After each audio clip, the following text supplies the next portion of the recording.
भाइयों और बहनों नमस्कार। जयराम जी की आदावर्ज, सत श्री अकाल, अखम्बा खनी और जय जिनेन्द्र भी। सब लोग मुझसे कहते हैं जी आपने हमको नहीं संबोधित किया, इसलिए मैं आप सबको संबोधित करता हूं। आपका दिन शुभ हो, ये मेरी भगवान से प्रार्थना है। आज का जो विषय हम लेके चल रहे हैं वो बड़ा ऐसा कॉमन विषय है जो घर घर में आजकल पाया जा रहा है। वो है अस्थमा, दमा, छाती का इन्फेक्शन जो छाती में होता है और सांस लेने में जिसमें दिक्कत होती है, वो उसके बारे में मैं आज को अस्थमा, दमा के बारे में बताऊंगा, एलर्जी के बारे में बताऊंगा कि क्या होता है। देखिए ये जो होता है, ये जो एलर्जी होती है, ये हमारे सांस में बहुत ही ओवर सेंसिटिव जो सांस की जो नाली है, जो अंदर जो सांस जाता है, तो वो बहुत ओवर सेंसिटिव होता है। और एक तरफ जब छुईमी का पेड़ होता है, बिल्कुल एकदम नाजुक होता है, और जब इसके अंदर रुकावट हो जाती है, सूजन हो जाती है, तब हमें जो है सांस लेने में दिक्कत होती है, जिसको हम अस्थमा कहते हैं। और बहुत ही मुश्किल हो जाती है जो लोग जो हैं, और धूल मिट्टी से, स्मोकिंग से, धुएं से, कई चीजों के खाने पीने से, जिसका मैं अभी आपको जिक्र करता हूं, जिसकी वजह से अस्थमा हो जाता है और जो हमारे सांस की नली में सूजन पैदा हो जाती है। देखिए, सांस की नली में सूजन होने के दो मुख्य कारण हैं। एक तो है एलर्जन और एक है पोलन। एलर्जन क्या होती है? जो पुरानी धूल मिट्टी जो घर में होती है, और जो आप झाड़ू लगाते हैं तो धूल उड़ती है, उसके अंदर एक और चीज है जो हमारे ह्यूमन बॉडी है, उसके बहुत छोटे छोटे कण हमेशा झड़ते रहते हैं। वो जो झड़ते हैं वो उस धूल में मिल जाते हैं। और आपने देखा होगा, घर बंद हो या कई जगह ऐसी हैं जहां डस्टिंग नहीं हो पाती है, वहां ये ज्यादा होती हैं, और जैसे ही उसको हम डस्टिंग करते हैं तो वो उड़ता है, और वो उड़ने के बाद एक बात और हो जाती है इस डस्ट के अंदर, जो हाउस डस्ट माइट होते हैं, जो छोटे छोटे बिल्कुल कीड़े होते हैं, ये माइक्रोस्कोप में दिखते हैं, इनकी 8 इनकी टांगे होती हैं, और ये जो हाउस डस्ट माइट हैं, ये सांस के साथ अंदर जाते हैं, जो अस्थमा है जिनको होता है, या सबको नहीं होता, ये बात सबको असर नहीं करते, सिर्फ उन्हीं लोगों को करते हैं, जो कुछ लोग जो इनसे एलर्जिक हैं, उनको जाकर ये सांस की नली में सूजन पैदा करते हैं और सूजन बनाते हैं। इसलिए जो डस्टिंग होती है घर की, झाड़ू से या उसको कपड़े से उड़ाएं मत, आप उसके अंदर उसको गीले किसी कपड़े से, हल्का गीला कपड़ा हो, ताकि वो उड़े ना। उस तरह से हमको डस्ट का कंट्रोल करना चाहिए, ताकि सूजन ना हो, अंदर जाके जो है ये हमारी जो सांस की नली है उसको खराब ना करें। दूसरी चीज होती है पोलन्स। पोलन्स क्या होते हैं?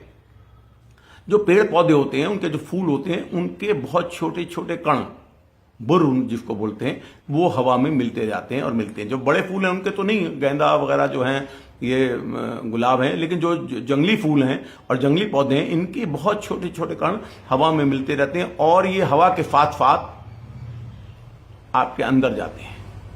उन लोगों को, सबको, जो नॉर्मल लोगों को इफेक्ट नहीं करते, लेकिन जिनको अस्थमा है उनको बहुत इफेक्ट करते हैं, और उनका जो है उनको ये ट्रिगर कर देते हैं। और इसलिए हम कहते हैं कि जो लोग, देखिए कूलर होता है, कूलर के अंदर भी हवा खींचते हैं, तो कूलर भी जो लगाते हैं उसमें भी अस्थमा लोगों को ये सूजन करता है, एलर्जी करता है। और इसलिए एसी का इस्तेमाल करें तो ज्यादा अच्छा होता है। जब आप गाड़ी में जाते हैं, कार में जाते हैं, तो उस वक्त भी अगर शीशे आप चढ़ा के रखेंगे तो उसमें ये जो पोलन है उनके आने का खतरा नहीं रहता।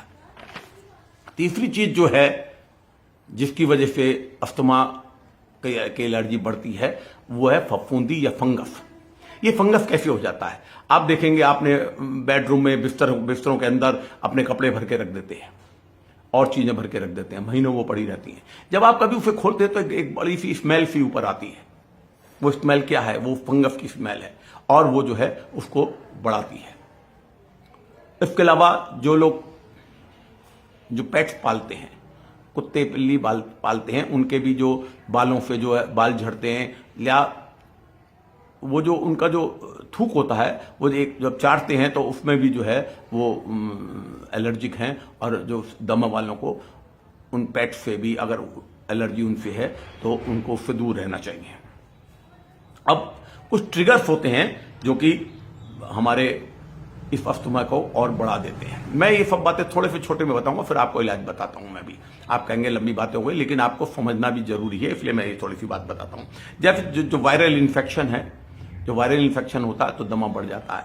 खांसी, बुखार, ये जो नजला जो होता है, बलगम होता है, ये अस्थमा को बढ़ा देते हैं। इसलिए इस टाइम पे ज्यादा ख्याल रखने वाला होता है। जिस सीजन में टेम्परेचर जो है घटता है, बढ़ता है, उन दिनों जिन दिनों मौसम चेंज होता है उन दिनों, और जब टेम्परेचर जो है बिल्कुल मौसम के बदलने पर जब टेम्परेचर घटता बढ़ता है, तो उन लोगों को जिनको ये एलर्जिक हैं इस चीज से दूर रहना चाहिए।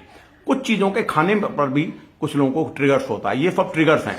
ये क्या करते हैं, जो एलर्जी को और बढ़ाते हैं, ये वो चीज है। जैसे कुछ चीजें खाने से, रात को दही खाने से, कड़ी खाने से, कुछ चीजें ऐसी हैं, अगर आप उन्हें अवॉइड करें, अगर उनसे आपको लगता है कि खाने के बाद आपका जो है दमा, सांस लेने में दिक्कत हो रही है, तो आपको उनको अवॉइड करना चाहिए। इसके अलावा एक एलर्जी टेस्ट होता है। मैं ये समझता हूं अगर अस्थमा वाले इस एलर्जी टेस्ट को करा लें तो इसमें कोई दिक्कत नहीं है। इसको स्किन प्रिक टेस्ट भी कहते हैं। इससे क्या होता है कि 70-80 चीजें होती हैं जिससे कि वो टेस्ट करते हैं कि उससे ये पता लग जाता है रोजमर्रा की चीजें कि आपको किस चीज से एलर्जी है। वो वहां पर इन्फ्लेशन हो जाती है उसके बॉडी के ऊपर, तो फिर उसी वक्त पता लग जाता है कि ये चीज जो है आपने नहीं खानी है। तो जिनको ज्यादा है वो लोग ये भी काम कर सकते हैं, उसको जो है ये टेस्ट करा सकते हैं। अब मैं आपको बताता हूं कि आप घरेलू क्या तरकीबें हैं जिनसे आप ये कंट्रोल में कर सकते हैं। पहली बात, मेरे को एक बात सबको कहनी है कि जो आप अस्थमा का इलाज करते हैं उसको करते रहें।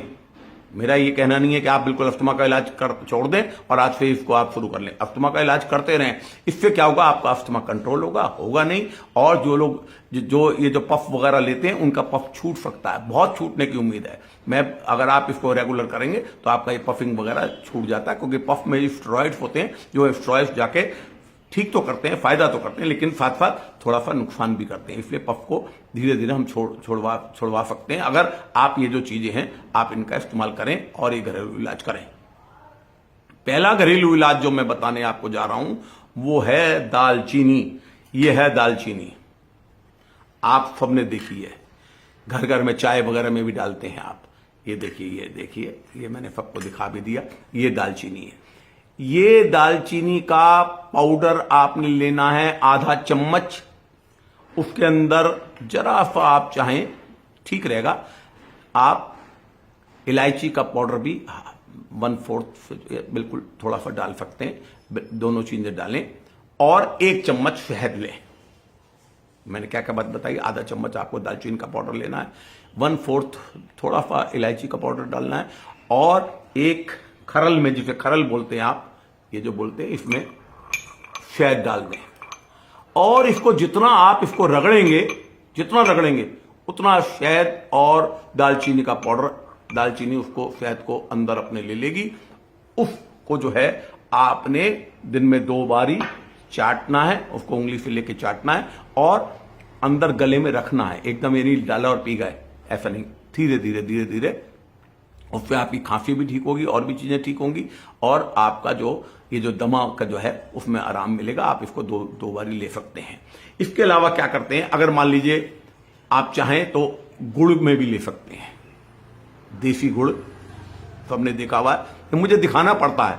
अगर मैं नहीं दिखाऊंगा तो इतने क्वेश्चन आ जाएंगे कि गुड़ कैसा, लाल गुड़, पीला गुड़, नीला गुड़, सफेद गुड़, उसमें बड़ी दिक्कत होती है। इसलिए मुझे छोटी सी बात है कि गुड़ क्या होता है, गुड़ भी दिखाना पड़ता है। इसकी एक छोटी सी डली ले लें आप, उस डली में दालचीनी का पाउडर डालें, हल्की सी इलायची डालें, उसको खरल में बिल्कुल अच्छी तरह रगड़ लें, खूब अच्छी तरह रगड़ें, और उसका सेवन करें आप लोग। और उसको दिन में 2 बारी 3 बारी उसका पाउडर को आप सेवन कर सकते हैं, ले सकते हैं।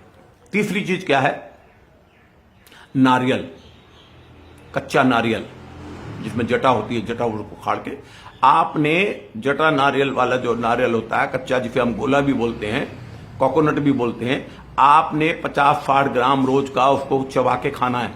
चबा के, अच्छी तरह चबा के खाना है। सुबह खाइए, शाम को खाइए, दोपहर में खाइए, आप खा सकते हैं। उससे क्या होगा, आपका अस्थमा बिल्कुल कंट्रोल में रहेगा और आपका अस्थमा में जो है आपको दिक्कत नहीं आएगी। इसके अलावा जो लोग जिनको शुगर है उनके लिए मैं आपको एक बता रहा हूं, जो कहते हैं हम शहद नहीं ले सकते और गुड़ नहीं ले सकते, उनको क्या करें, वो एक गिलास पानी लें, उसके अंदर दालचीनी का पाउडर डालते हैं, जरा सी इलायची का पाउडर डालते हैं, उसको आधा कर लें और उस पानी को पिएं। सुबह पिएं, दोपहर में पिएं, शाम को पिएं, जब चाय पी सकते हैं सुबह पिएंगे तो ज्यादा अच्छा रहता है। और इस पे आप ठीक होंगे, आपका अस्थमा कंट्रोल में रहेगा, आपको अस्थमा की जो बार बार एलर्जी होती है धीरे धीरे पफ आपका छूट सकता है।